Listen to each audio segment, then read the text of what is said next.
What you try most to avoid is exactly what has the most power over you. And fear. Fear is not your enemy. It is the door you never had the courage to open. Let's start with a truth that nobody wants to admit. You spend your entire life running from difficult conversations, from important decisions, from feelings that hurt, from truths that burn, and especially you run from fear. But here's the paradox that can change everything. The more you run from fear, the more it grows in the shadows. The more you try to bury it, the deeper it digs its roots into you. The fear you avoid becomes the monster under your bed, always present, always lurking, always controlling your choices, even when you think you're in command. The ancient Stoics already knew this. Marcus Aurelius, Emperor of Rome, wrote in his Meditations that what we fear is not the thing itself, but our idea about it. Seneca was even more direct. We suffer more in imagination than in reality. They understood something that takes us a lifetime to learn, or that we never learn. Fear is not the real danger. Fear is the distorted shadow we project onto the future. It's the story we tell about what might happen, not what is happening. And that's exactly why you feel trapped. You avoid looking at your bank statement because you're afraid of what you'll find. You postpone that important conversation because you imagine 1,000 catastrophic scenarios. You don't start that project because the fear of failure has already defeated you before you even try. You live hostage not to real danger, but to the possibility of danger. And this is the cruelest prison of all, the one you build yourself with your own apocalyptic predictions. Think about how many times you've tortured yourself, anticipating something terrible that never happened. How many nights lost imagining disasters that never materialized. How many opportunities you let pass because fear whispered, "What if it goes wrong?" You're not alone in this. We all do it.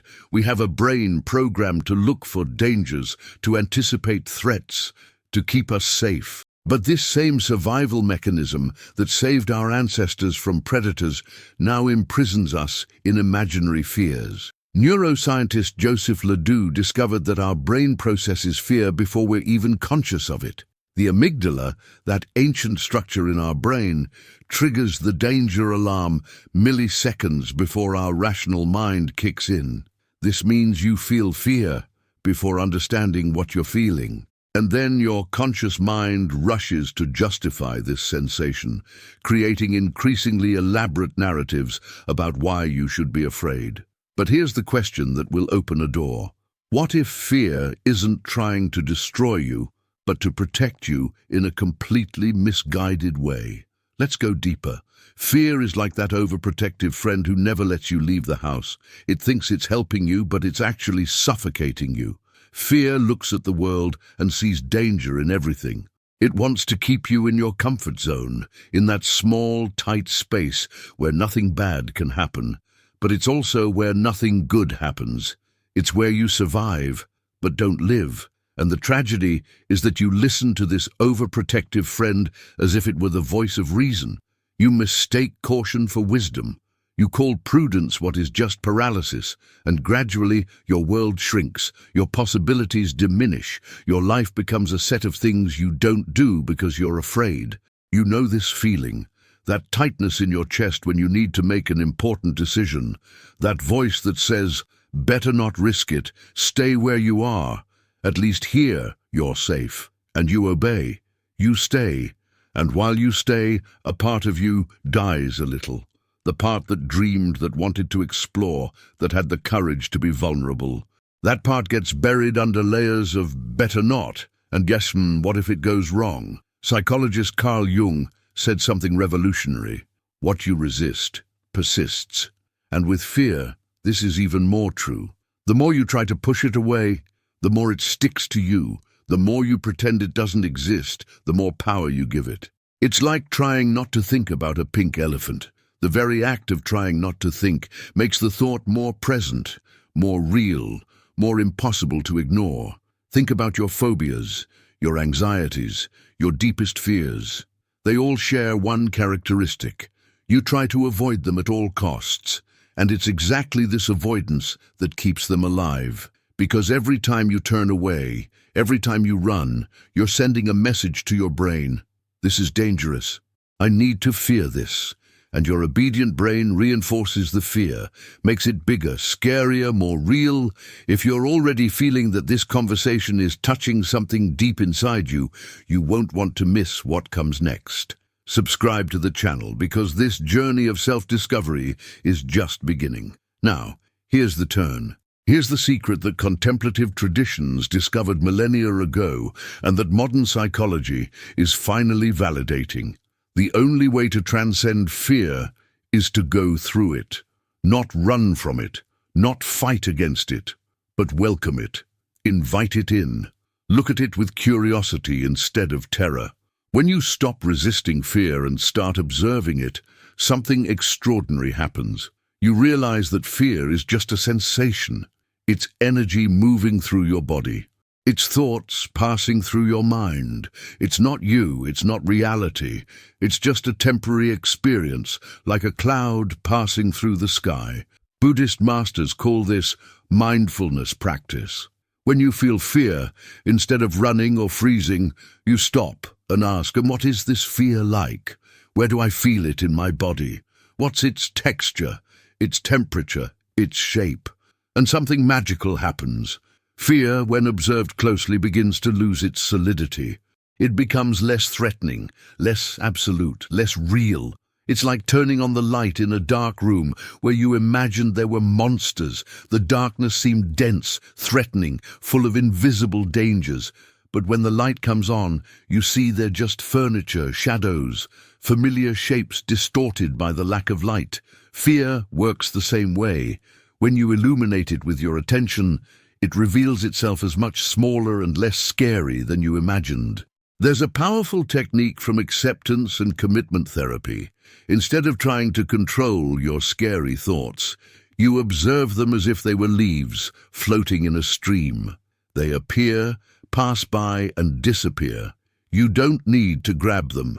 You don't need to fight them, you just observe, and by observing you free yourself, because you realize you can have fear and still act. You can feel anxiety and still move forward. Fear doesn't have to paralyze you. It can simply be there, like a passenger in the back seat, while you continue driving your life. Viktor Frankl, survivor of Nazi concentration camps and creator of logotherapy, discovered something profound in the worst imaginable circumstances. Between stimulus and response, there is a space, and in that space lies our freedom to choose. You can't control the fear you feel, but you can choose how you respond to it. You can choose not to be controlled by it. You can choose to act even with fear.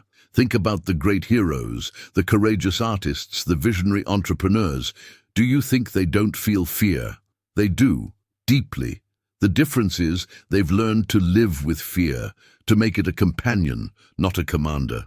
They feel the fear and do what's important anyway, but there's an even deeper secret that few know, and it has the power to completely transform your relationship with fear.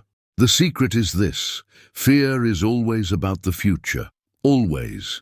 You never fear the now. You fear what might happen, what might go wrong, what you might lose. But these things aren't happening now. They exist only in your imagination, in your projection, in your story about tomorrow. And here's the liberation. When you anchor yourself completely in the present moment, fear loses its fuel. Because in the now, you're okay. In this exact second, as you read these words, you're alive, you're breathing, you're whole. Fear cannot survive in the light of the present. It only lives in the darkness of anticipation. Eckhart Tolle revolutionized millions of lives with this simple but profound realization. The power is in the now, not in yesterday that's already passed, not in tomorrow that hasn't arrived yet, but in this moment, this breath, this instant of awareness. And when you fully inhabit the now, fear dissipates like mist in the morning sun. So here's the invitation, the challenge, the practice that can change everything. Next time fear comes, and it will come, don't run, don't fight, don't try to suppress it. Instead, invite it for a cup of coffee. Sit with it, look it in the eyes and ask, what are you trying to tell me? What are you trying to protect? Because behind every fear, there's an unmet need, a value you're trying to preserve, a part of you that wants safety, love, or acceptance. When you welcome fear with compassion instead of resistance, it transforms. It doesn't magically disappear, that would be naive to say, but it changes in nature. It stops being a tyrant and becomes an informant. It stops being a prison and becomes a portal. A portal to a more courageous, more authentic, more alive version of you. The truth is that life and fear walk together. You can't have a full life without feeling fear. Every expansion, every growth, every deep love comes accompanied by the possibility of loss, of pain, of failure. And that's what makes life precious. That's what makes each moment meaningful. Courage is not the absence of fear. Courage is the willingness to feel fear and choose what's important anyway. So here's what changes everything. Fear vanishes when you welcome it in because you stop feeding it with resistance. You stop making it real with your avoidance. You stop giving it the power to decide your life. And in the space where there was once struggle, peace emerges. In the place where there was once paralysis, movement arises. Where there was once prison, freedom appears. This is the message I want you to take with you. You are bigger than your fears. You can feel them without being defined by them. You can go through them and discover that on the other side there isn't the disaster you imagined, but a more courageous and more authentic version of who you really are. Fear is the guardian of the treasure, not the treasure itself. And only those who have the courage to face the guardian discover what it was protecting all along, your own freedom. If this message touched something deep in you, don't let it get lost.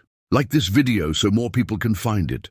Subscribe to the channel to continue this journey of transformation and share it with someone who needs to hear this today, because courage is contagious and the world needs people courageous enough to feel fear and live fully anyway.